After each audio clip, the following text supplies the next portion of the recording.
Welcome to the Operators Association podcast. This is our 16th episode and is part 6, the final part, actually, of the Bud's journey.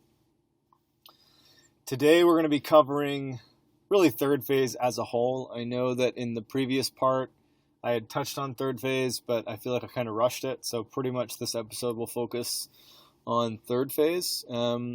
And just to recap, for those of you that are just listening to this and have not heard the other 5 parts, number one, I would say you probably should go back and actually watch from the beginning, just because there's quite a bit of detail that gets covered and kind of sets the stage and really creates the kind of, the context that's necessary to understand my own point of view as I describe what's going on, and then also just kind of getting a flavor for some themes that come up time and time again throughout the whole course. So, as a recap, the very first episode covered the end of Bud's prep and really just the exit PST / leaving Chicago. And then we got into what happens when you arrive in San Diego all the way through basic orientation or BO. Part 2 covered first phase, except really just the first 3 weeks of first phase, which are really where the most, or not the most, but one of the heaviest portions of attrition happens in those first 3 weeks. That's where you see a lot of, footage online of buds. You're really seeing those first 3 weeks of first phase. And then we stopped at the end of the 3rd week because the following week, the 4th week, is actually Hell Week. And I decided to give that its own episode because it's kind of its own beast. So part 2, that was just those first 3 weeks of first phase. And if you listen to that one, that's more of like all 3 weeks and every day are pretty much the same. And I went into detail of like what it actually feels like to go through that. And so then part 3 was Hell Week. Pretty much detailed as much as I could from the very beginning of Hell Week to the end. I disclaim it in the episode, and I'll say it again here, that, during Hell Week, you don't sleep for, 5.5 days. I mean, you do actually sleep. You sleep for all in, I think, 4 hours across 5.5 days. So you do sleep, but you're not sleeping very much. And so as a result, my memory of Hell Week it has to be a complete mess. And I've also heard other people's Hell Week stories. And who knows, maybe mine's meshed with theirs. But I tried to tell it as accurately as I could. I think that even if my information is not spot on, it's at least close enough that I think it paints a pretty solid picture. So that's part 3. Part 4 was post Hell Week first phase, because there's actually still a few more weeks left of first phase after you finish Hell Week. And there's one particular evolution called life saving that actually I failed it. And other people struggle with it too. It's one of those things that when people think about first phase, they really just think about those first 3 weeks plus Hell Week. So the first month, they don't really consider that there's actually a pretty significant test gate in first phase, but after Hell Week. So I talk about that, and then I also get into to second phase as well. And I believe I covered everything up to pool comp. Now my memory's jacked up, but I basically covered post pool comp first phase into post pool comp first phase, and then into second phase all the way up until pool comp, which is the kind of defining moment of second phase, where in fact there's an acronym given to students that pass pool comp. It's BTG, which stands for basically a team guy. So there's a big shift that happens once your class has gotten past pool comp. And for me, I struggled a lot with pool comp.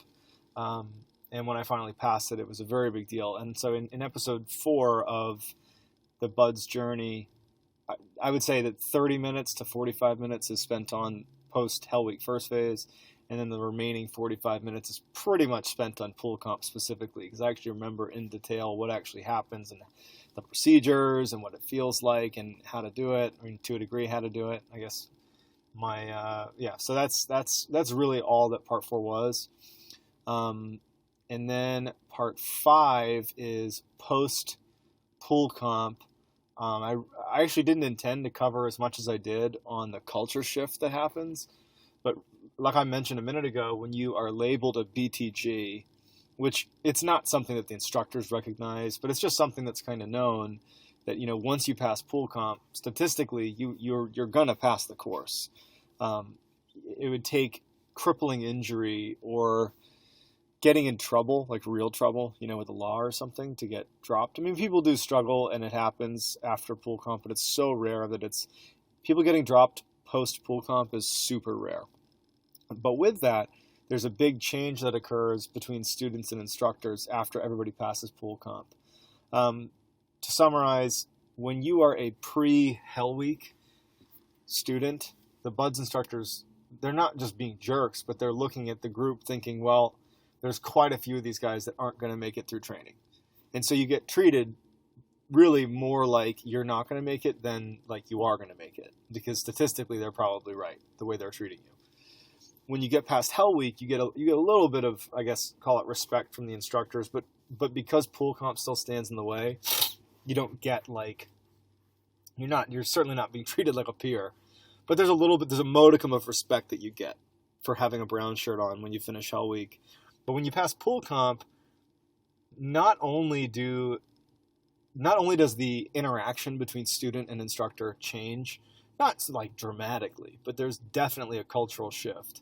But I would say also the expectations are a little bit different from the instructors, meaning like up until you pass pool comp, it's kind of like every man for himself to a degree, where it's like pass the tests, right? And that's what it's all about. It's about passing these tests. But once you pass pool comp, the instructors are viewing you more like future teammates, because statistically you probably will be. And so there's more of a push to do a good job. Like don't just try to pass, try to do a really good job. Because now we're looking at all of you, even though BUD/S isn't over, you still got to finish second phase, you still got third phase, and then you have all of SQT and all that. It's like, but at this point you're kind of like really in the home stretch. And so there's just a big cultural shift. And so part 5, the opening went kind of long, but it really focuses on that change, that cultural change that happens, which is very welcome from the student's perspective. It adds a new layer of pressure, but it's a good pressure. It's the pressure that, frankly, you want. And then I get into diving. I didn't go very deep on diving. It's at least in part because there's just some sensitivity around how we actually go about doing underwater diving, but I certainly talked to what it's like to spend time underwater. So that's really all of part 5. So 5 again was post pool comp. And then I also got into third phase a little bit. This is the last part. Not in any sort of significant way. I think to summarize, effectively all I covered was, third phase is the last chance for the instructors to weed anybody out. And as kind of cynical as that sounds, it's just a reality that they are gatekeepers. I mean, the BUD/S instructors have a very important job. And if you get to the teams, you'll be glad that there was a significant filter put on BUD/S when you went through, because you really just want the best people to get through. But third phase is the last touch point in the selection course. And, it feels like they ratchet back up the pressure a little bit physically. You're treated a little bit more like first phase students, but without the you're going to quit routine, because like you're not. It's more like we're just going to like beat you down effectively. So third phase, it's a grind. It's definitely a grind. And so third phase is broken into 2 parts. There's the part where you're when you're local in San Diego, and you're basically at the BUD/S compound. And then there's the part where you go to the island. So with that San Clemente Island, you literally get on a plane and you fly to an island and you stay there for 4 straight weeks. You have a rotation of instructors that come out every other week. So you have one set one week, another set the second week, and then they go back and forth for those 2, for a total of 4 weeks. And then that's the end of BUD/S. And so the local portion, which I talked to a little bit in the last one, is the first, I think it's 3 weeks that when you get into third phase, you go to Laguna. It's like a mountain range, probably like an hour or so away from the BUD/S compound, and you do land navigation. And I talked last time about this, and since really this episode today, I think that it's more important to get to what happens on the island than it is to cover some of the early third phase stuff, because to be honest, it's not even selection stuff. It's just like stuff you get to do.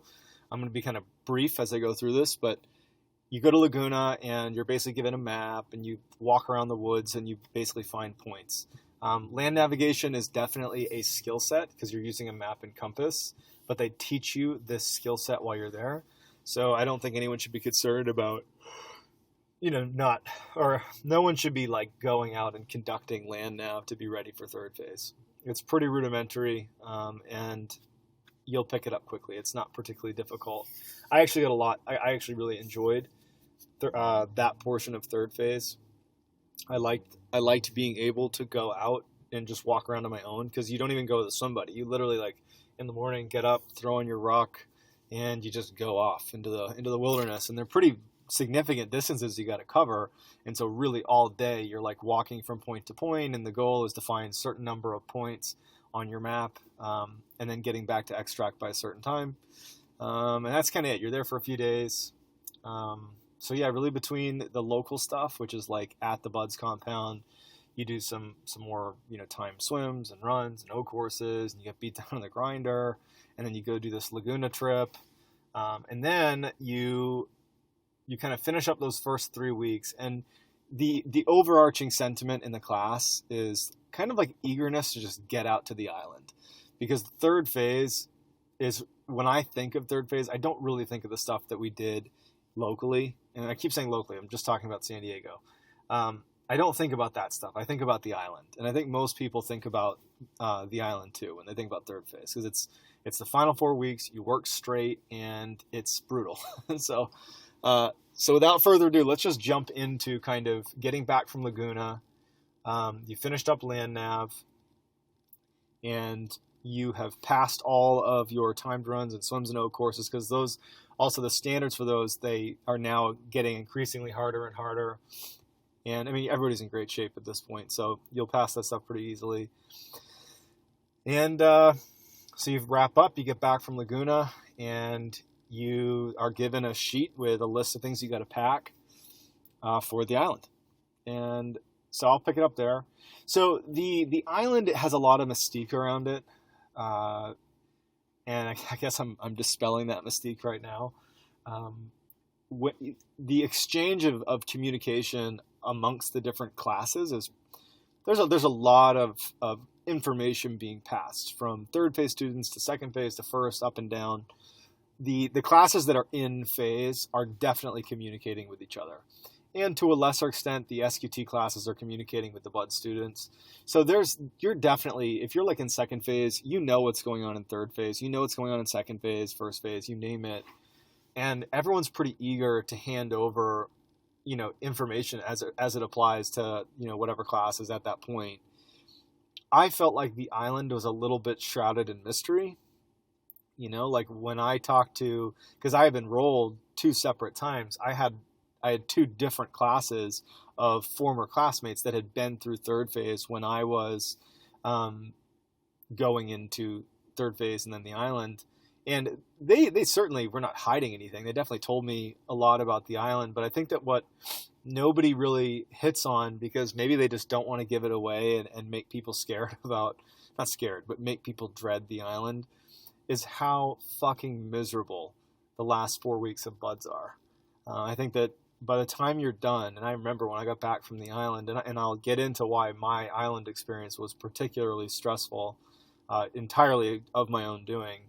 When I got back, I was just so bitter and ready to be done with Buds that, like, the idea of telling the next wave of students that have just finished second phase that are eager to get passed down about how third phase went, the idea of going to them and being like, dude, it fucking sucks, here's why it sucks, it just felt wrong. Not because they don't deserve to know, but because they're so close.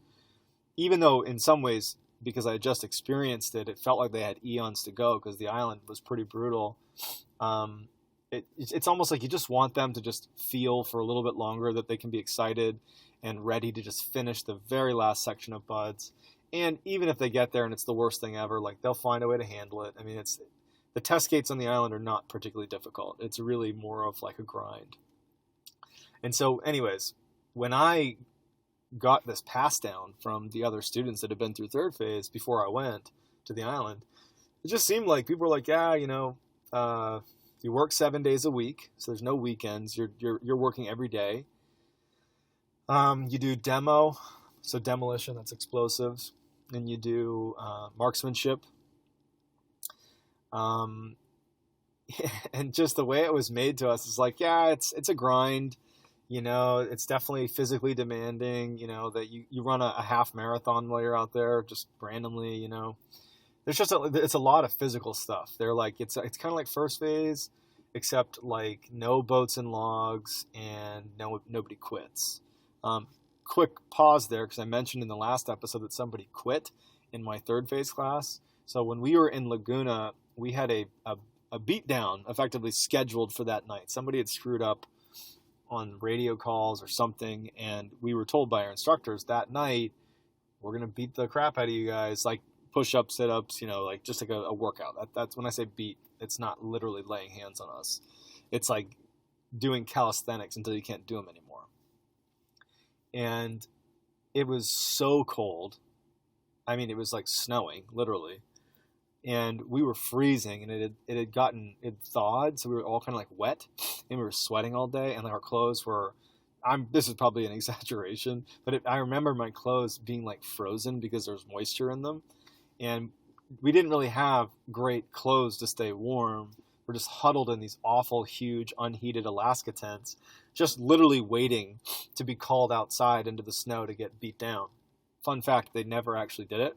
They just wanted us to think all night that we were eventually going to get woken up to get beat down, which was a way more effective way to beat us. Because honestly, we were like hoping for them to call us out so we just get it over with. And one of my classmates, who he just had it. It was like the mental torture of like waiting to get beat down. It was just one thing too many for him. And he was like, you know what? Fuck this. I don't want to do this anymore. And we're all like no one was even laughing, because people make jokes like that all the time at Buds.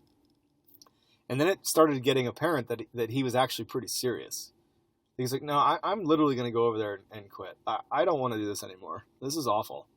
And it clearly wasn't just that we were going to get beat down. It was like our third phase had been a little bit rough. I mean, I'm sure everybody says that, but it just seemed like we went from a pretty almost relaxed second half of second phase, where things are really good, to like a really, really rough kind of demanding third phase. And just our Laguna trip, even though I remember enjoying it. I mean, it snowed while we were there, and we actually had to cancel it halfway, go home, and then go back out again. So our Laguna was a little bit longer because we basically had to do it twice. Anyways, he ended up quitting, and we even tried to convince him not to. He wasn't crazy. He just was like, dude, I'm done with this. I don't want to do this anymore. So he went to the instructors and he said, I'm quitting. And they literally went out of instructor mode, and they were like, dude, don't do this. And he was like, no, I'm quitting. And so like, all right. And so they put him on a van with some of the rollbacks that were there supporting the course. And sure enough, he went to the grinder where everybody else lines up their helmets when they quit. And he rang the bell and put his red helmet on the grinder. And it was just the strangest thing, because like that just doesn't really happen. And to be honest, I don't even know what happened to him. I don't know if he regrets it. I don't know if he's happy he did it. Certainly, he would have been a good Navy SEAL. I mean, he was certainly on the path to do that. But yeah, no, he quit. It was almost like it was just too much. And then there's actually one other guy that he didn't say I quit. He just was like, you know what? I don't want to do this swim today. And we had like a time. So it actually wasn't my class. It was another class. But in the same time frame as mine, in third phase, he had it. Just mentally, he was done. And he just did. I think he was struggling to get out past the surf to go start the time swim. And he just ended up being like, I'm not going to do this swim. And they were like, if you don't go out there and do the swim, we're going to call this you're DORing, you're quitting. And he was like, fine. And so he also went over. I think he rang the bell. I don't know. But he was dropped. He dropped from the course. So, but that's kind of weird. And it's a bit of an anomaly. Anyhow, back to the island. I kind of forget where I left off. But anyway, so Laguna happens. And so we're getting ready to go out to the island, and we have our gear list, and we get everything put together. And honestly, the gear list was pretty straightforward. It was like, canteens and like warm clothes and stuff. But the only thing we really knew is that it was like 7 days a week. You're gonna work on the island, that it's a grind, and that was kind of it. So we loaded up. We went over to the airport and we had all our stuff, and we didn't really. I guess we even with the handover we got, I don't really know what we knew what to expect. It just seemed like we were all just like ready to just go to the island and just finish buds. Because I think that you also need to understand that when you get to the end of training, really third phase, and honestly, when you're done with Laguna, when you're basically halfway done with third phase, everybody really starts thinking ahead. They start thinking about SQT. It's no longer kind of like, I guess, it's no longer like offensive to talk about being on a team, because at this point, like, you're going to be.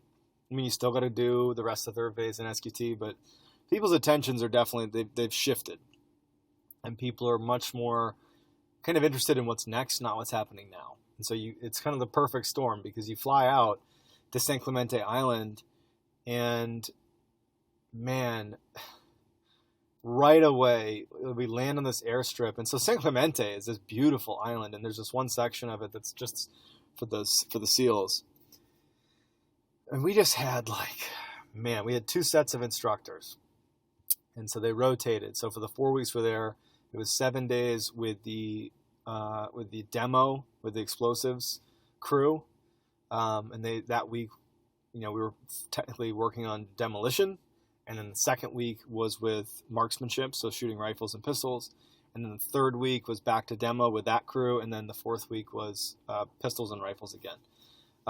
So you just you get 2 weeks of demo, 2 weeks of marksmanship. And so the instructor staff for demo was one crew, and they came out the 2 weeks, and we had a separate crew for marksmanship. And so, I've gotten some perspective on my island experience. And so I think that I still have a real tough time thinking about how the hell that section of training went. But I think part of the reason that I still hold some resentment towards the staff that was out there is because I caused myself to have a particularly difficult time in third phase, which I'm going to get into here in just a second, because it happens really early in third phase. And so my memory of third phase, in particular the island, is really, really negative. I took a lot away from the island. I have drawn on the experience I gained through some serious adversity, now, and actually on multiple occasions, I've drawn on how I handled myself on the island to remind myself that if you screw something up, there is a solution, and sometimes that solution is just time and consistency. It's not like fix it right now. It's more like fix it over time. But with that said, take it with a grain of salt when I talk about the kind of intensity of the third phase instructors, because you know what? They were doing their job, and they did a really good job. I had a really rough third phase, and maybe part of me takes it out on them. So the demolition crew, our instructors for demo, they were like first phase instructors. In fact, in my mind, they were worse than first phase instructors. Even though, I just told you about the guys who quit in third phase, none of the instructors treat you like you're going to quit when you're in third phase. No one's quitting. And I realize, again, I just said 2 people did, but that is so, so rare that it's like, it'd be like funny if people were saying you're not going to make it, because we overwhelmingly we are. And so the students know this. They don't act entitled, but there's a part of them that knows that they're going to graduate.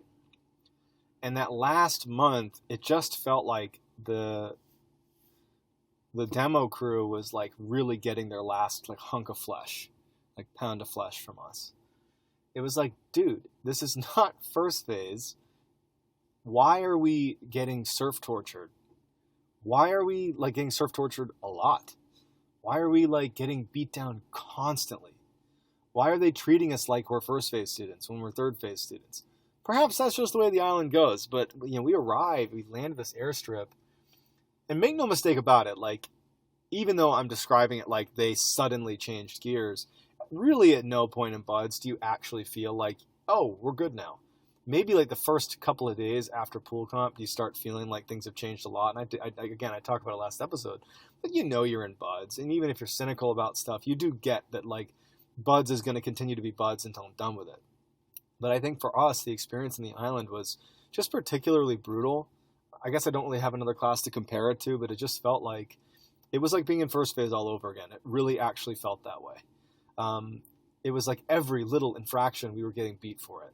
And not for like little bits of time, but like most of the day would just turn into like getting beat down. And it made it like impossible to focus on learning the things that we were supposed to learn. Even though I've said many times, and I'll say again, buds is selection. It's not education. You learn how to be a SEAL in SQT. That is true.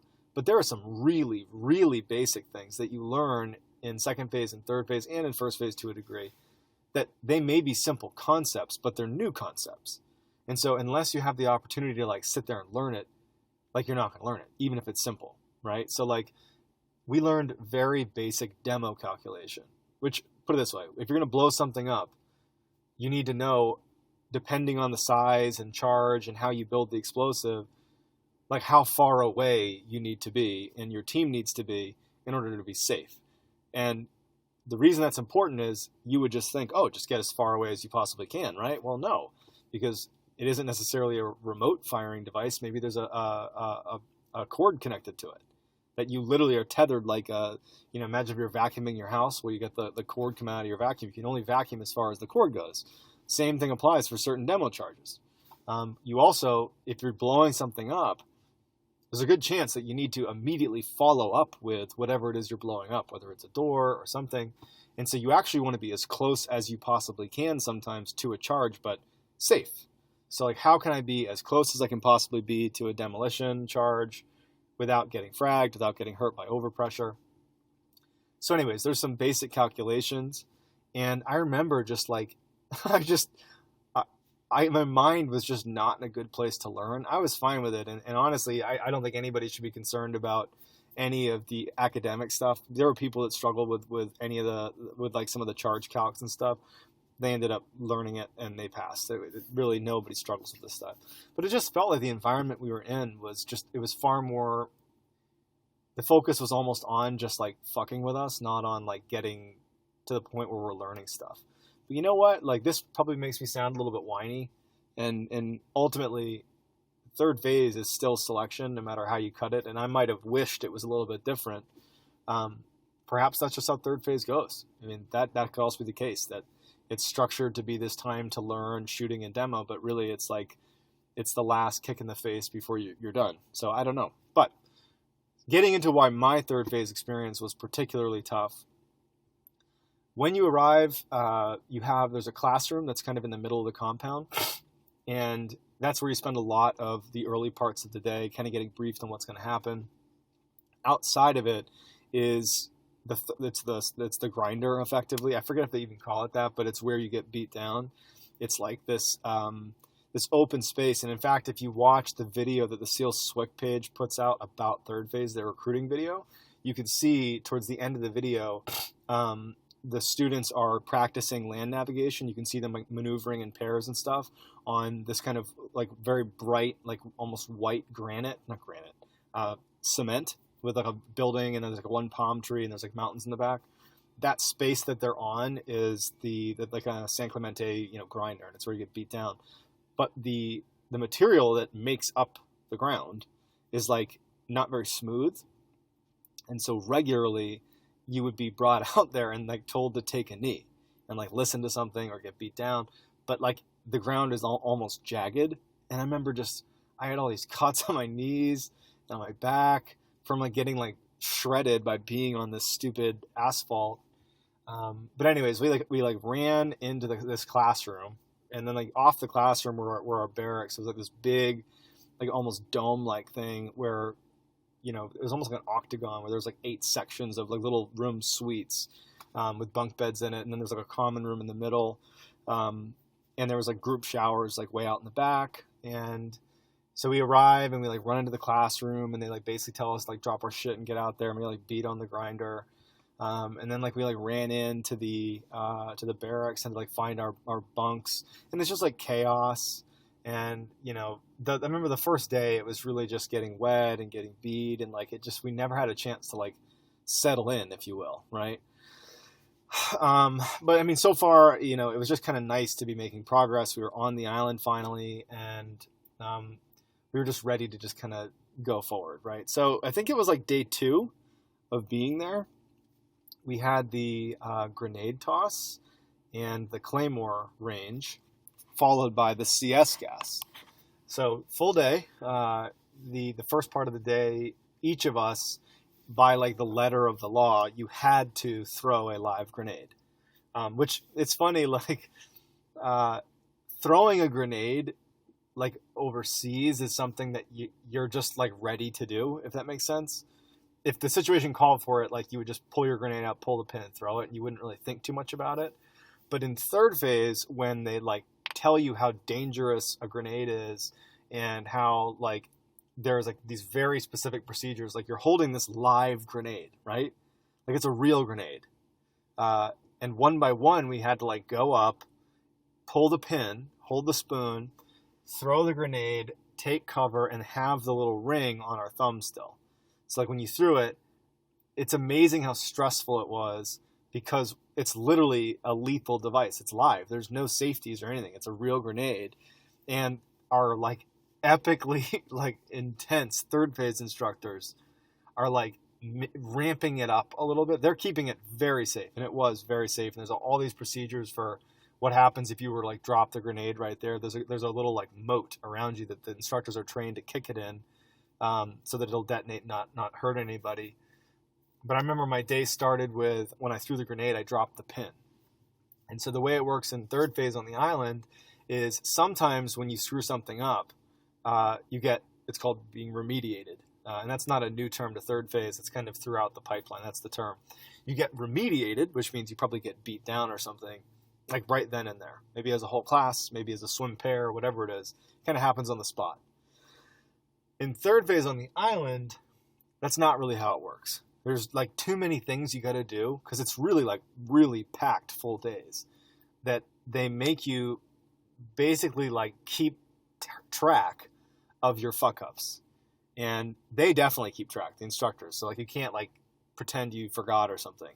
And at the end of the day, like this long epic day of, third phase, you have to go over to what's called the Hell Box, which is where the instructors hang out. Because they live on the island with you, just in a separate location. And they have this cool like shack overlooking the water.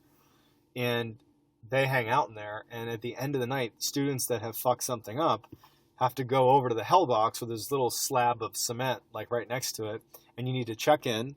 And you need to basically say, hey, instructor so-and-so, I don't even know what my title was. I think it was Seaman Allen because I was in E3. Seaman Allen, I dropped the pin during the grenade toss, and you owe a certain number of 8-count bodybuilders. So it's kind of like a burpee, but a couple more motions put into it. And they're like crazy numbers, right? I remember at one point, like I owed something like 1,000, maybe like 1,500 8-count bodybuilders. And I hadn't even done that much. I had one colossal thing, but just the point is like after the day, it was like you'd have this gaggle of people that would have to run over to the Hell Box, which no one wants to be over there. The day is done. You want to like clean your stuff and like try to get a little bit of sleep because you don't really get all that many opportunities to sleep on the island. You sleep every night, but like it's just misery. It sucks. And you just be doing these 8-count bodybuilders. So like this second day of the island, I dropped my pin and it's like, fuck. So like that's already strike one for me. And all I'm thinking about, because it was the first time I had screwed something up since being on the island, all I was thinking about is like, oh my God, like now I have to wait until the end of the day when everybody else gets to like go to bed. I have to go over to the Hell Box and go get beat at the end of the night. It was like this awful way to spend my whole day, like thinking about that. Lo and behold, I mean, for basically the duration of the island, every night people would go over to the Hell Box. It just became so normal that it wasn't even straight. It was like it was almost weird if you didn't have to go to the Hell Box in the evening. So everybody went through that, and I'm like focused on the fact that I fucking dropped this pin, which was so annoying. And once everyone was done, they made us run over to the Claymore range, So claymores are a Vietnam era, actually not even Vietnam era, they were used heavily in Vietnam. They're an ambush charge. It's like a directional charge, C4 with literally ball bearings in it. And you aim it, so you plant it in the ground like a claymore, and when they cross over, a tripwire, or if you actually have a detonator, whatever you choose, they would use these types of charges to basically shoot a patrol. It blows up and shoots a bunch of BBs in a certain direction. It was pretty common to launch ambushes that way in Vietnam in the jungles. It would just like shred through and do a lot of damage. Anyways, we had to do our claymore range. And so earlier, like the previous day, we had prepped our charges, right? And so each of us got our own claymore, and we like went in the classroom on that very first day. We kind of learned how to operate it, and it was detonated control. And so just so you can picture this, anytime we did demo, so be it the grenade, even though that's not really a demo, but that's an explosion. So the grenade range, any sort of C4 work, like there were an enormous amount of safety precautions taken. I mean, you can't protect the fact that you have totally inexperienced students using explosives, but the instructors are like masters of explosives. And there's so many safety precautions. Like there's so much bureaucracy built into how we would learn how to do things. And sometimes it was almost funny. It's like you have these instructors who are like irate and like freaking out about something, and like you're yelling at us, we're getting beat, it's like chaos. And then like in that same like gritted teeth, they're like, and now you're going to learn how to crimp your cap, and then we're going to learn what the safe distance is of how to do this. It's like they literally had to, by law, explain things a certain way, and then they had to do things very procedurally, right? Like, so just keeping that in mind, we went over to the claymore range, and we set up our claymores. We were going to do it in 2 waves. So it was like half the class, all with their charges planted in this berm, shooting in one direction, like all in line, pointed towards, I think, another berm or something. And we all had our charges kind of unspooled. So we had the cord that connects into the claymore, into our detonator that's in our hand. And the instructor, one of our instructors, he went through standing on the side of the claymore that was, if it went off, it would not hurt him. So he's on the back side of the claymore, went and checked to make sure that everybody's claymore was in the right position, that it was, put in properly. And so the way it had been briefed is our instructor was going to say, 3, 2, 1, execute, or something like that. It was like there was going to be a call. So as part of the kind of lead up to this claymore range, so earlier in the day when we'd gotten our brief about that we were going to be doing this, we understood that this particular instructor, once he had checked everything, would be on the berm, on the safe side of the berm, looking at us. We would be prone, everyone holding our little our detonator, and the only time we would press the detonator is on his call. So it was totally choreographed. It was lined up where everybody really understood it. And to be honest, people understood, students, we all understood that we're handling real explosives. No one's going to goof around. People are like really ready to follow directions and just do what they're told. And so there's, 50 people on the line, or 20 people, whatever it was, on the line, like everyone's ready. And the instructor, this is my memory, so maybe I'm still wrong, but to this day, this is what I believe happened. I think what he wanted to do is remind us what the call was going to be. Like he wanted us to understand that, hey, like just to reiterate, I am going to call 3, 2, 1, and then I'm going to give you an execute call, and then it's going to go. It was almost like he wanted to remind us of the procedure. But the way it worked is we were all pretty far spaced out. Like the guy on the left flank and the right flank could barely hear the instructor who was standing in the middle of the berm. And I was on the left flank, maybe like 10 or 15 feet away from my instructor, and I'm listening to him, and the way he said it, it sounded like, and let me pause right there, this instructor was kind of crazy. You just didn't want to get in this guy's bad side. You wanted to just do everything he said. You wanted to just like not be singled out. And he was a stickler for following directions, which he should be because it's explosives. And he was like leading this thing.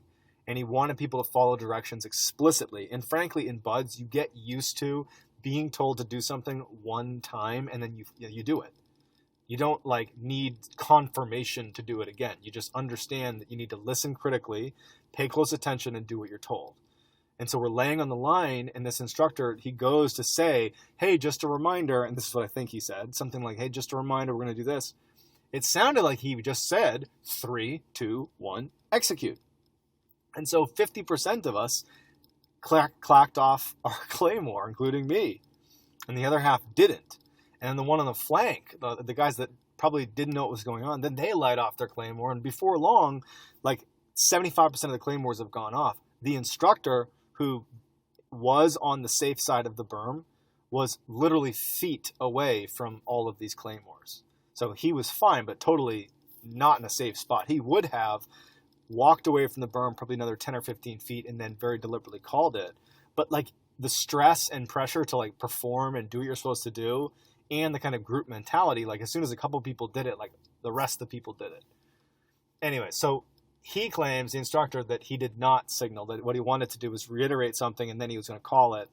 Me and a host of us 100% were certain that he called 3, 2, 1, execute. And so it just caused this whole thing. We all got written up, and this is the same day, because the day gets a lot worse for me. That day, so like we literally had like the range like paused, because he was irate, and like real irate, not feigned Bud's instructor irate. He was like, I was standing a foot away from claymores. What the fuck were you doing? And we were like mad, because at this point in training, like we're not going to do the first phase routine of like, oh, you're right, I'm wrong, I'm dumb. It was kind of like, you called 3, 2, 1, execute. And so it caused this like huge, almost fight between the group of kids, me included, that had lit off the claymores at the wrong time, and our instructor, who, to be honest, the students didn't like him and he didn't like us. And it was just a really, really high intensity, bad situation. And we all got written up, which, to be honest, that seems scarier than it really is. It's just paperwork that gets thrown in your file. And you have to put a statement down, and I totally put down, like, I was following directions, and as far as I understood, he said this, and that's what I did. And it was just bad. It just made the day really bad. So we on the spot, we're like getting written up. And again, we're told tonight, you guys are going to muster at the hell box. All, 75% of you that did this, you're going to go to the hell box and you're going to pay for this. And so now I have 2 strikes against me. And it's not just me. It's like this whole crew of us. It's actually more like half the class. It was like, of our 50 something person class, it was like 25 of us were part of this Claymore crew. And, so again, I'm like, great. So tonight I have to go over to the hell box and probably just spend all night doing 8 counts. And then the real kick in the face happens for me. Following the Claymore range, after the whole like fiasco with the Claymores, we had to go over to where we were going to be exposed to CS gas. And so if you haven't read the post about it, make sure afterwards, there's at least 1 or 2 posts that I've done, earlier posts, where I talk about what happens during the CS gas, but I'm going to cover it right here anyways, but just letting you know there is more information about this on my personal Instagram page. So the way the CS gas thing works is everybody knows when you go to the island, this was something passed down to us. You get exposed to tear gas. And so when you're in boot camp, like Navy boot camp, and I'm positive, like every branch, when you go through boot camp, you have to go through the gas chamber. And the way it works in boot camp is you go into this room with a gas mask on. It's a confined space. You have an instructor who's got a full mask on and everything, the full biochem suit. And they have like this little, almost looks like a hookah, like that little like coal that sits on the tinfoil that's like smoking when you pull on the hookah. Except it's like a pill that when it burns, it releases this gas. But it's in a very small dose, but you're in a confined space. And the way it works is you have rows of people, the first row, and you're given instructions. You don't just walk in blind. You have to take off your mask, and you have to repeat like this slew of words.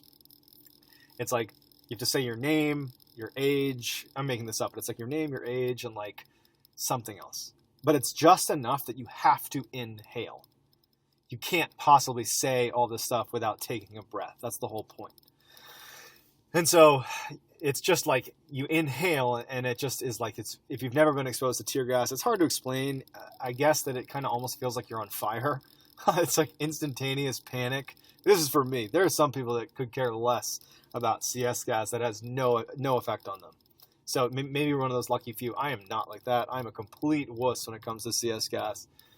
But in boot camp, it wasn't that bad in the sense that it sucked for me. I hated it, but it was like, okay, it lasted like 3 seconds, and I'm out the door. Because as soon as you do your whole like, oh, my name is Alan, da da da da da da, they escort you right out of the room, and then like it dissipates because now you're in the open air and it fades. It's all your pores start to run, and it's like your nose is running, and it's just you can imagine that if you were exposed to tear gas in a combat scenario, you might as well be dead because you can't do anything. So that's the whole point. It's incapacitating. On the island, when we went into that, like we knew we were going to be exposed to tear gas, so CS gas. But most of us, the only experience we had was in boot camp with CS gas, and no one really freaks out in boot camp. It sucked for all of us, but it's honestly, I mean, so many people have been through the tear gas of boot camp. Like thousands and hundreds of thousands of people have done this, and like it's not really a thing. It's just something that you just got to suck it up and go do, and it's whatever. And so nobody, including me, was particularly worried about the CS gas. It almost seemed like a stupid, like just typical buds thing. Like, okay, for whatever reason, we're gonna go and get CS gassed, right? And for me and the guys that had just gotten in trouble with the Claymore, like our minds were elsewhere.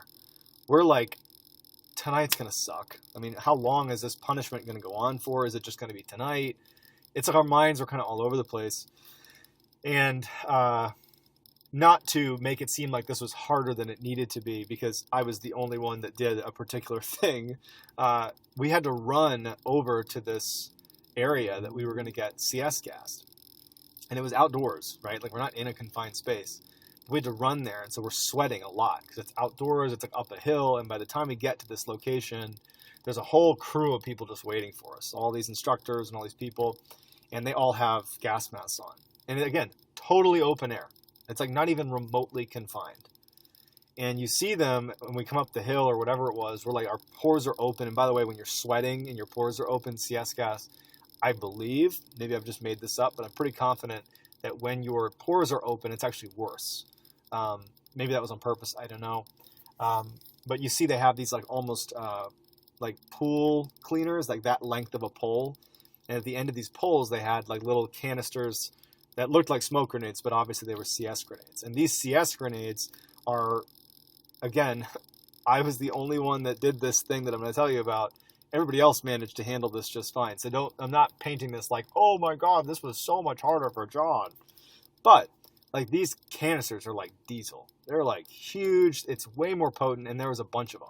There's probably like 3, maybe 4 instructors with these poles that have these CS gas grenades literally like duct taped to the end of them. And so before this happened, like early in the morning, we had our brief about how to throw the grenade. We had a brief about the Claymore, and then we had a brief about the CS gas. And so every class goes through these, all the stuff you do on the island, every class does it. Every class goes through the CS gas thing. And the only thing, I remember it really well because this experience really, really fucked with me. And so I remember it really well. The only thing they tell you about when it gets to the slideshow, because you literally go through a PowerPoint of all these things you got to do for the day, they're like, all right, so you guys are going to get exposed to the poopy lollipop. I think that's what it's called. That's what they call it anyway. So the poop lollipop or something. And there's only one thing you need to do. You're going to get there. You're going to get in formation as a class, like tight, packed in, like whatever, 10 by 10, like super tight. And you're going to take a knee, and we're going to expose you to tear gas, CS gas, and you're just going to stand there. You're going to sit there. You're going to knee there. You're not going to move. That's it. Just don't move. Don't run. Don't do anything. Just sit there and take it. They were like, this is a man's test. This is like a rite of passage for you. And you could tell that the instructors were excited about this. 1, they've been through it themselves. And 2, this is like one of the things they do on the island. And I'm sure from the instructor's perspective, it's pretty funny. So as a class, everyone kind of gets a chuckle out of it because it's that whole like nervous laugh thing where everyone's like resigned in a way that they know they got to do it. And so it's kind of funny that we have to do this.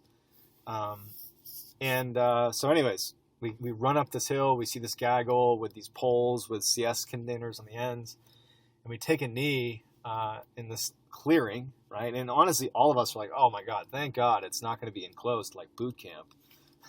It's like, little did we know that in boot camp you get exposed to tear gas for like maybe 10 or 15 seconds.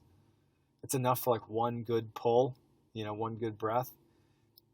For the people that actually did this, because I fucking bolted, they suffered through about 2.5, 3 minutes of really high strength tear gas. And I can only imagine how miserable it was for them, because this is what happened to me. We all formed up, and all these instructors have their gas masks on. They're all like kind of laughing, and then they light off their CS grenades, and with their poles, they hold them out, so the billowing white plume of smoke is totally encompassing us.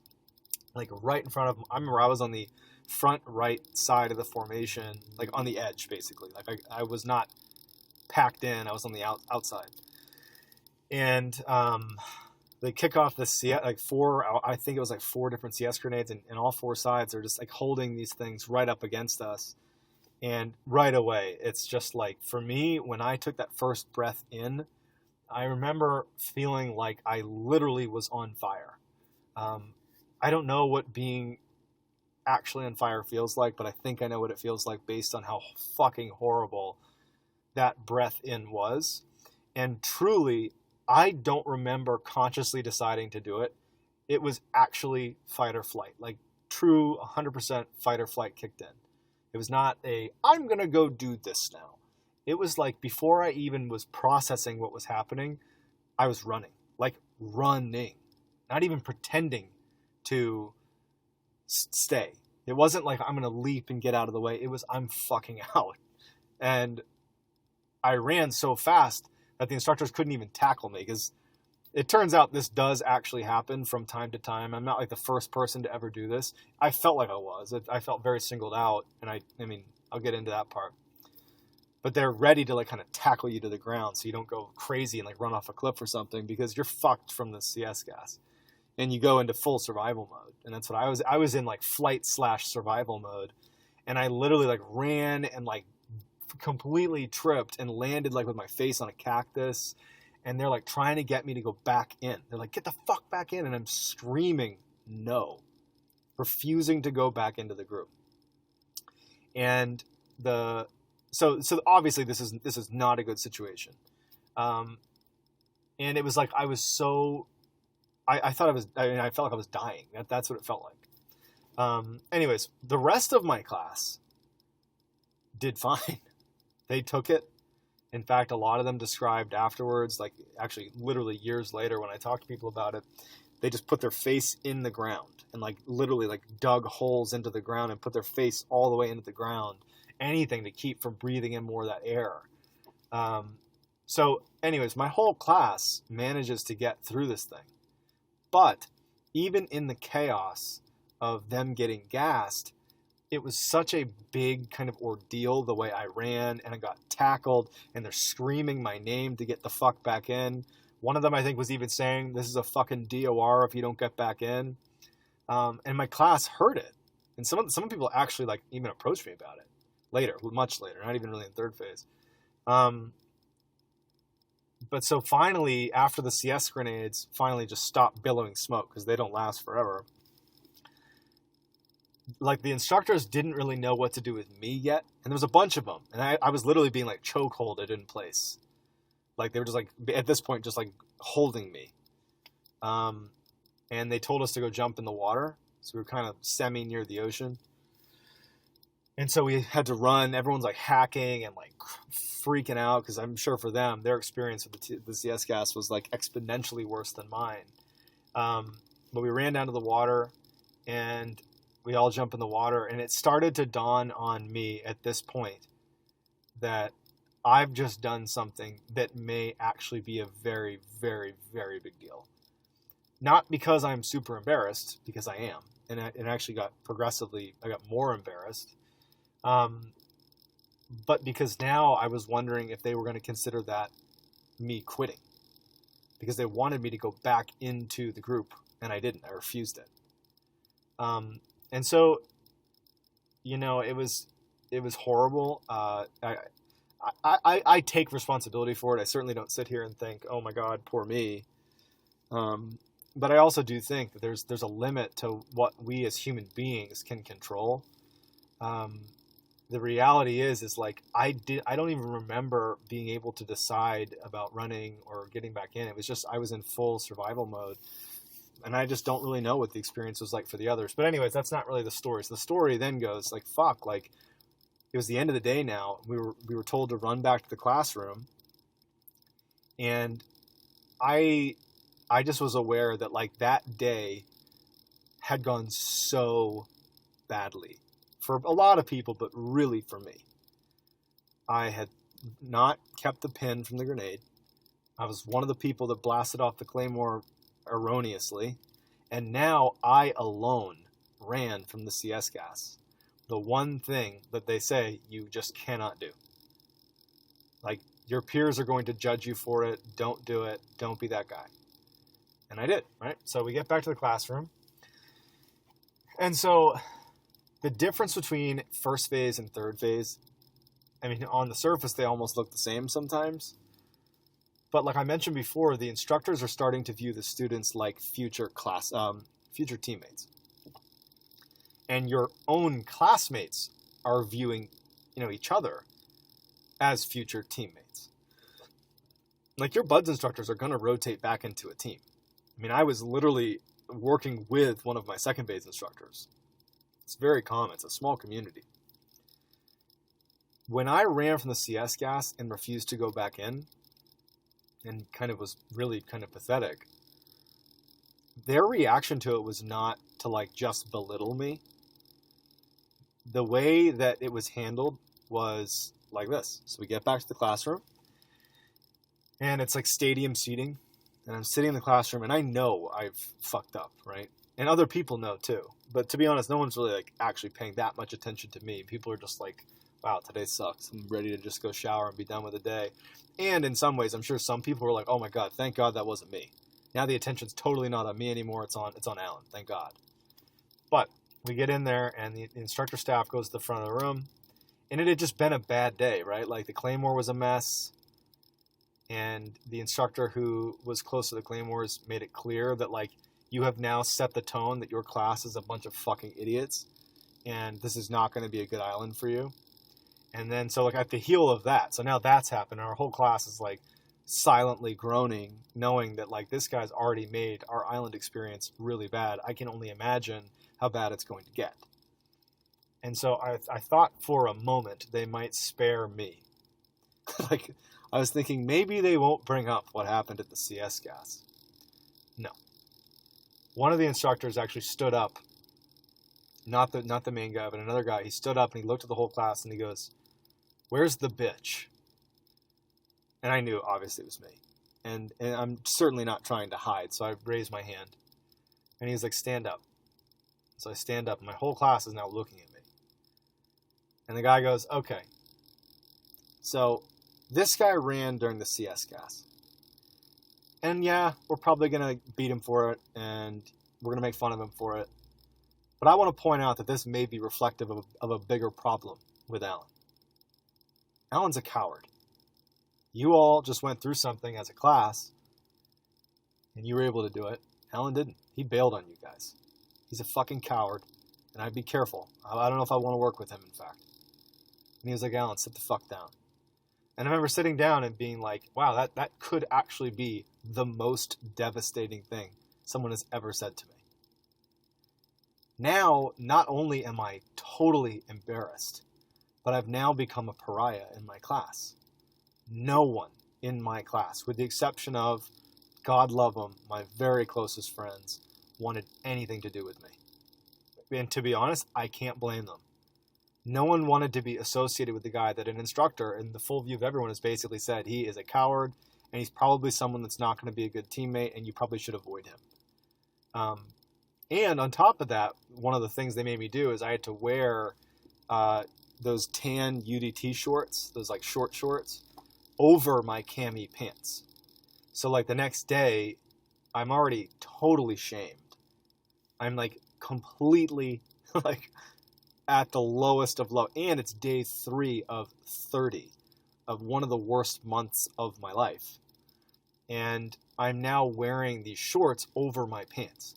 So it's like the Scarlet Letter, right? Like you've seen that, or you read the book where the woman is an adulteress and they make her wear the letter on her shirt that signifies that she cheated on her husband. It was like, now there was a public reminder that I was a piece of shit and no one should like me or work with me. And I'll remember that there have been times in my life where, and not that many of them, fortunately, but there have been times in my life where I have been handed a really shitty situation. And I'm sure all of you have too. Remember the people that don't care about what other people think and who are truly your friends. Because it is remarkable what happens when you go from being the person your friends are used to being around, and you're all friends, everyone's cool, everyone's hunky-dory, and then suddenly your stock goes way down. Public stock, right?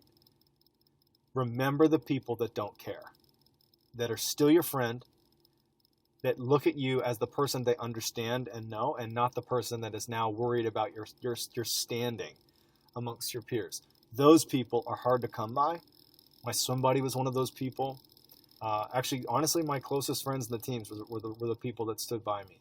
And it wasn't like other people were like making fun of me. It was more like people just didn't really want to interact with me. And again, I can't blame them for it, but my goodness, that was just one of the single most painful things I've ever been through in my life. But here's the catch, and this is where I think you guys can derive some value from it, because this is really the thing that I learned about myself, and it's the thing that I think ultimately everybody has to run into at some point or another in buds, which is you're going to have a low point. It might be, I was talking to someone actually earlier today whose the person I was talking to had asked of their SEAL mentor, what was your low point? And they said something like, in Hell Week, on Friday, I felt like quitting because my legs were infected from, all the chafing in my crotch, and we still had like 12 hours to go, and I was so close to quitting, I cried. Others have certainly had their low points, but part of buds is not just experiencing a low point, it's experiencing a low point that gets made public to the class. Maybe you're part of a small group, maybe it's you on your own, but at some point, there's a very real chance that you're going to experience, if you progress through all the buds, you're going to experience a very low point, and other people are going to know about it. And it's really, really hard.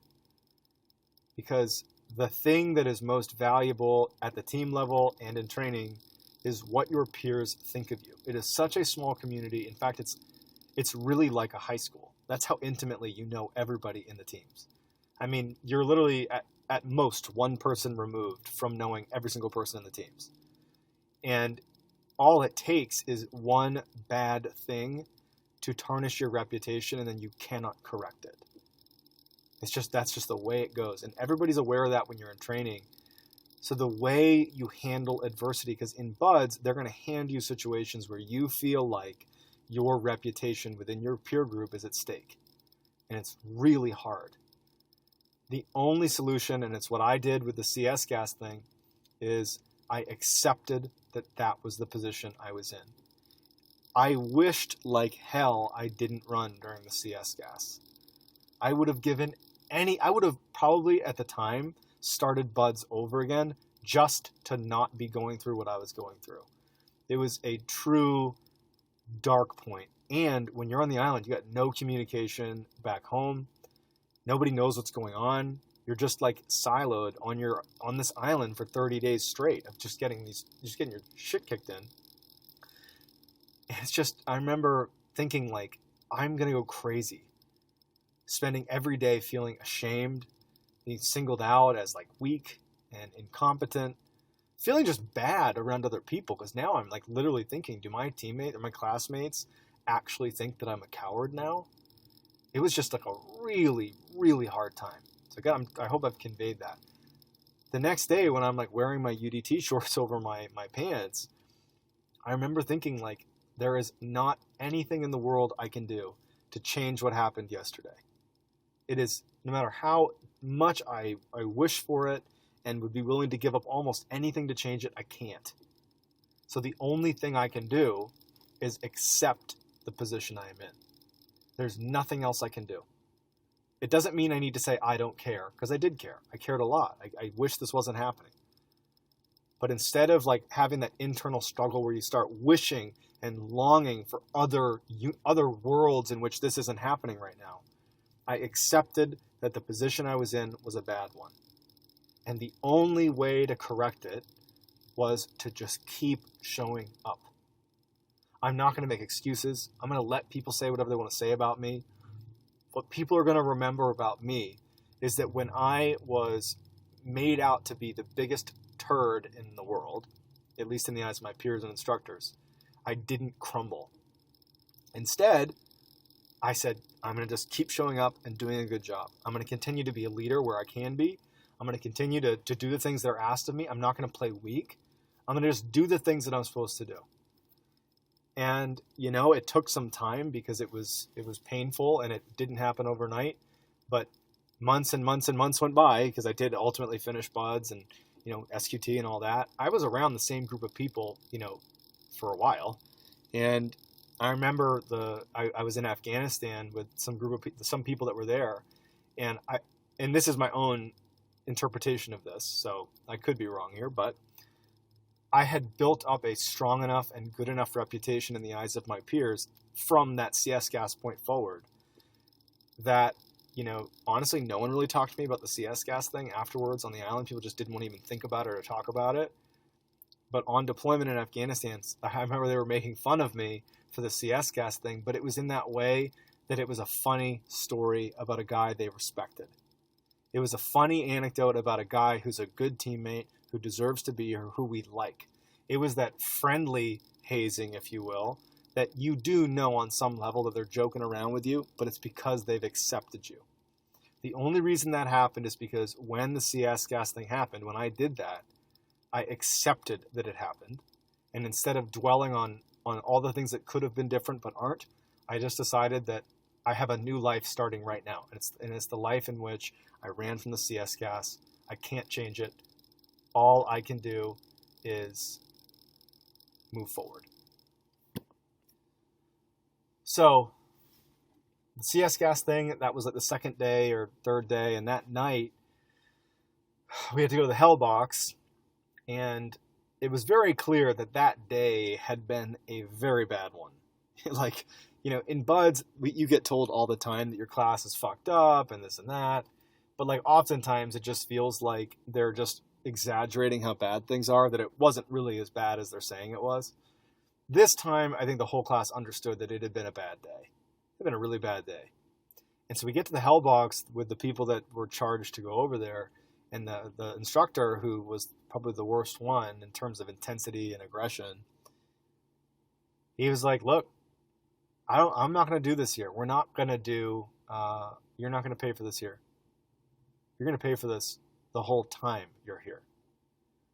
And so we left because he told us to leave.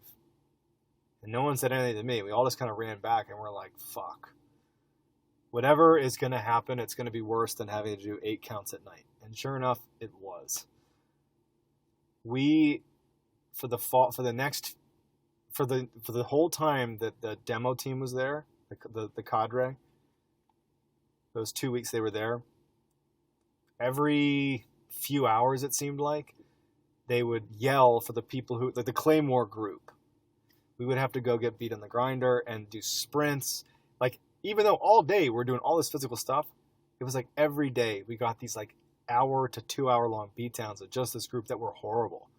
Like, I was so physically exhausted at the ends of these things. It was like a miracle that I was even able to still function.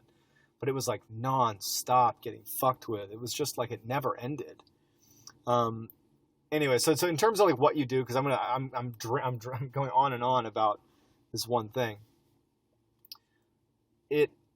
That first week we did a couple really simple things. We learned how to, you know, put a blasting cap on det cord, and how to like build a simple charge with C4, and just some really basic stuff. And we blew up a couple small things. But mostly that first week was like, welcome to the island. It was like kind of a beatdown. The second week, the next crew of instructors came in, and they were like in sharp contrast to the demo instructors. These guys were, to be clear, both instructor sets were super professionals and excellent instructors. They just had different styles, right? This group was more about learning, and only if you were really like not taking the time to learn would you get in trouble. And so it felt like a good learning environment. We were learning how to shoot, and we did tons of shooting. Like, I mean, we shot so much, rifle, pistol, because you ultimately qualify for rifle and for pistol. There are 2 ribbons that go on your dress blues or on your uniform. And we just did a ton of shooting. And while you're there, you do timed runs and swims. Actually, now that I'm thinking about it, I forget if you do timed swims, but you do a timed O course. There's actually an O course that's out there. It is so janky. I mean, maybe they put in some additional support structures, but that thing is like falling apart. But basically you do the kind of rigmarole of buds, and shooting was great. It just felt like a really I remember even one day in the morning, they let us watch a movie in the classroom, and it was just like the coolest thing. It was like, I don't even know what movie it was, but they were like, hey, so we have to do this thing. We have to go prep for the next, iteration of whatever we're doing. Why don't you guys just take an hour and watch a movie? In buds, that doesn't happen. And so we loved the shooting instructors. We love those guys. And so just another layer of how third phase works. In order to eat, anytime you eat, you have to do a workout before. So in addition to all the things you're doing, you have to do a specified workout, whether it's running up Frog Hill, which is like, and by the way, if you watch Class 234, the documentary, they do a good job. Honestly, I think third phase has changed very little. They don't give away everything that happens in third phase in that documentary, but it's still pretty accurate. But you see guys running up this hill with like pallets on their back, pretending to be airplanes. Like, you do that stuff. You like, you run up these hills. There's a set of pull-up bars, and there's like a couple of ropes near the chow hall. And so you like do these pretty intense workouts before you eat. So before breakfast. And the interesting thing is there's not always an instructor to keep you accountable.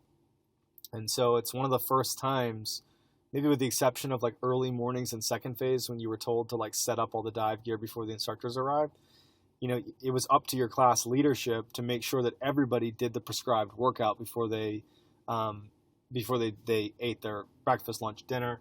And not that I have a specific memory of this, but I do think there were times where, people like gun decked the workout and got caught doing it, and then it was like an integrity thing, and then they got fucked with.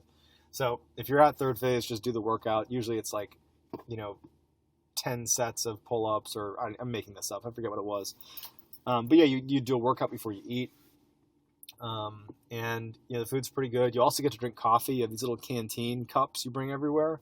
And I used to just crush coffee like nonstop. Any chance I got, I'd run over and get coffee. And everywhere you go on this little compound, you got to go with somebody else. Anyway, so at the end of the second week, after we had this awesome cadre of shooting instructors, we were going back to the demo instructors for the third week. And I had a famous line, not even a famous line, but I had like an outburst that, just in keeping with my shitty third phase, it just was right in line with how my behavior had been. But like that first week with the demo instructor staff, I mean, again, like I fully take responsibility for my own issues, but it was like a very dark week. And I knew that when they came back that third week, it was just going to be the same thing all over again. And I remember one of our instructors, our shooting instructors, on the last night before they were going to leave the island, he gave this like really friendly, like, hey guys, you did a great job. Look forward to seeing you in the fourth week. Good luck with demo this week. And, we'll see you guys later. And I remember I couldn't even help myself. Like in the classroom, I just stood up and I was like, Instructor so-and-so, why do the demo instructors have to come back? And I didn't even say demo instructors. I said, why does, and then I named a particular instructor.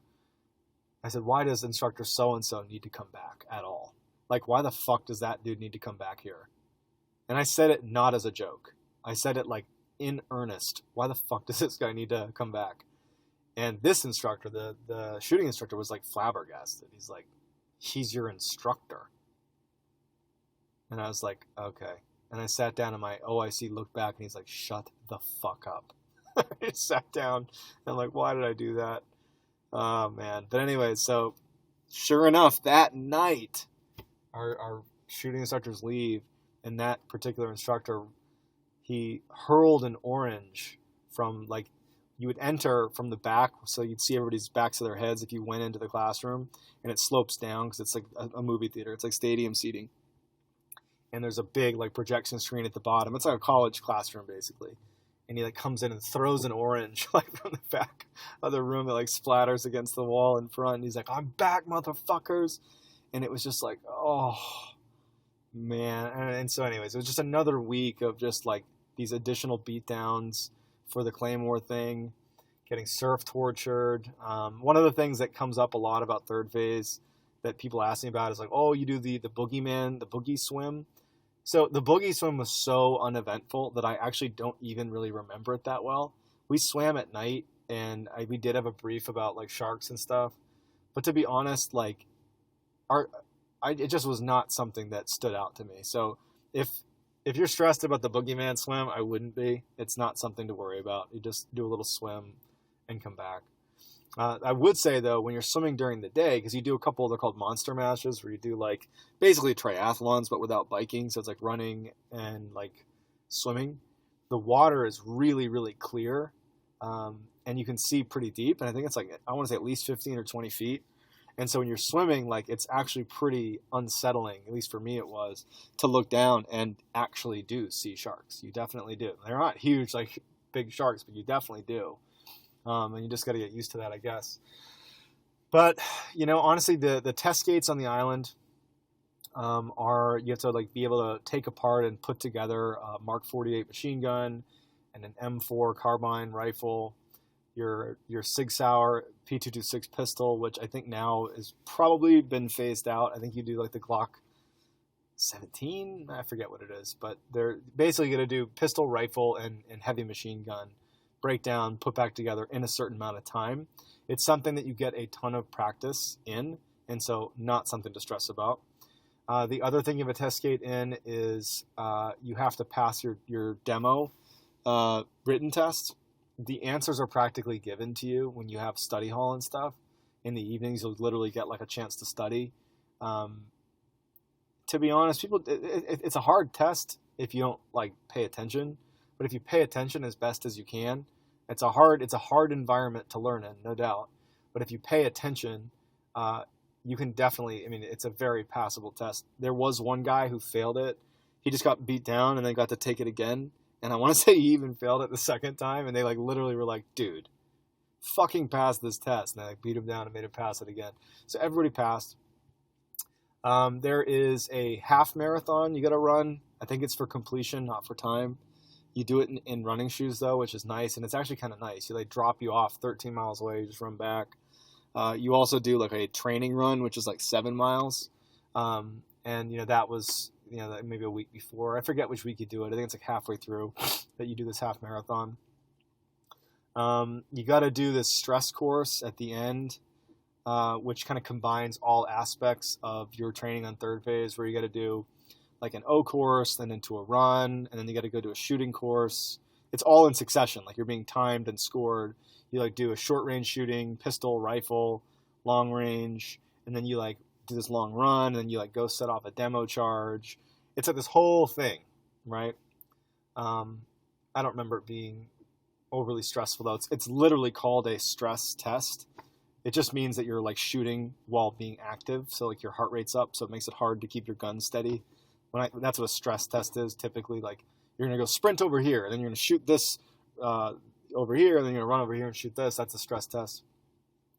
You get graded on your ability to put together demo charges and follow procedures. But all in all, third phase island is just morning to night, just constantly working and getting beat down. You do blow up a ton of stuff and you shoot a ton of rounds. By the end, it's not cool. You're just like ready to be done with it. And so just to kind of, because I'm getting close to an hour and a half here, it's interesting. I'm sure all of you are thinking about it as you're listening to this. Like, how does it end? Like, what happens when it actually ends? Because it does actually end on the Friday of the last week that you're there. but you don't leave to go back to the mainland until the following Saturday.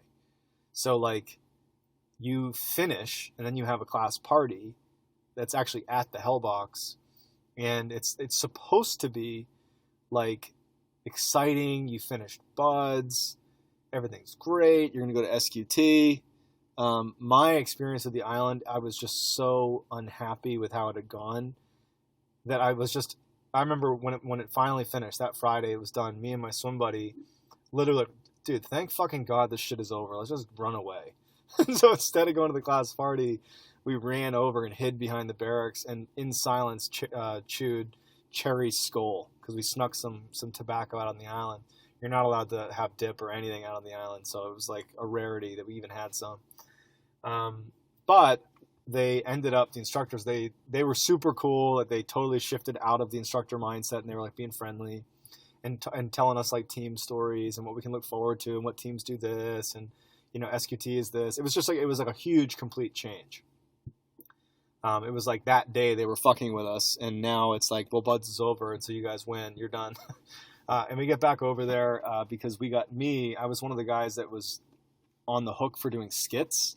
So a funny thing that I didn't bring up at all during this is at the end of every phase, your class needs to make fun of that phase instructors, like a roast, and you do these like elaborate skits, kind of like new guy skits that you'll see in in Lone Survivor. You see the new guy doing skits, and anyways, so I got called over to do skits, and it was like, God, I don't want to do these right now. We had to like put on this stupid show.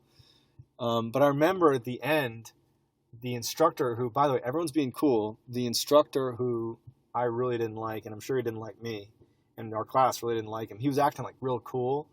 And I remember even at the end, like Buds is now over. And by all accounts, I have done everything in my power to like not make excuses and just handle the fact that I ran during CS gas. He like takes the time to bring it up again. And he's like, you guys are all, poised to have great careers in the teams. See a lot of potential out of you guys, except for Alan. Where's Alan? And I'm like, Jesus Christ. He's like, yeah, except for you, pussy boy. And I'm like, And it's just a final shot. And I remember, like, it wasn't even funny. Like, no one really even laughed. It was just like, that was it. And I remember as soon as I was done doing my skits, I went back behind the barracks with my swim buddy. And I was like, dude, fuck this, dude. I hate Buds. Oh, man. And so then, sure enough, like, that night, like, I totally avoided my class party. I wanted nothing to do with it. I was just bitter. And luckily, my swim buddy, we had the same cynical kind of sense of humor. And so we spent some time together just bullshitting about how we couldn't believe it was finally done. The next day, we hopped on a plane and flew back. And it's cool. Like, the wives and girlfriends and stuff, they arrive, they wait for you, and they greet you on the Buds compound. The Buds, and so it was like I saw my wife for the first time, and it's just great to see her. It's like we can now kind of bank on our lives being this, which was really special. Man, was I relieved to just be done. And so what happens when you finish Buds is you go do a run through Coronado. You actually do like a run, swim, run. You do it with the commanding officer of Buds, and you actually do it in your UDT shorts and a brown shirt, and you run through the town of Coronado. And so everybody in town, when they see people running with brown shirts and boots and UDT shoes and UDT shorts, it's a graduating Buds class. And so it's pretty cool to like run through town and people like waving to you, and it's like cool. And so you do your run, swim, run, and then like you just go into this classroom, the first phase classroom, and like it's totally non-ceremonial. They're like, all right, come up and get your certificates. And like we each got to get called up and shake the CO's hand and the CMC's hand. That's the senior enlisted and senior officer. Not in that order. CO is senior officer. CMC is senior enlisted of the command. And they gave us our piece of paper, and they're like, all right, SQT starts on Monday. So it was like totally unceremonious, but I got my piece of paper that it's like the most valuable piece of paper I own. And that was it. I was done with Buds. And so just even though I'm not getting into SQT, you pretty much immediately start SQT, and really the whole focus changes. You go from selection, which is Buds, which is really intense all the way until it ends on the island, into really what they call a gentleman's course, which is like, okay, you've demonstrated that you're worthy of being trained. and now we're going to train you. And they put lots and lots of money and time into giving you some of the best skills that you could possibly be taught in the military. And it's awesome. I loved SQT, and I think that you will too. So I hope this has been useful. I hope this has been something of value. We at OA, we really like this idea of talking through an entire pipeline, start to finish, and breaking it into a multi-part series. And so I've got Zach on deck. He's going to do the SF journey, so the Green Beret journey. He may even do the Ranger journey. I'm not sure if he wants to do that and then go into SF. I'm going to leave that up to him. But that is up next for this podcast, which is the Journey podcast that comes out every Tuesday for our $15 advanced package and above subscribers. That does include our $14 flash tier, as well as this is the final few weeks of the legacy $5 tier, folks. You're all going to need to make the transition over to a higher tier if you want access to the podcast, to Discord, to the workouts, to the additional live stream. That's only on the upper tiers. If you don't make a change and you're one of the $5 legacy folks, you're going to be shifted to the basic package, which is just access to the Instagram page. So if you have any questions about which tier is right for you, I'd be happy to chat with you. But this concludes the Buds Journey. And next week on Tuesday, look for the SF Journey with Zach Hughes. All right, guys, take care.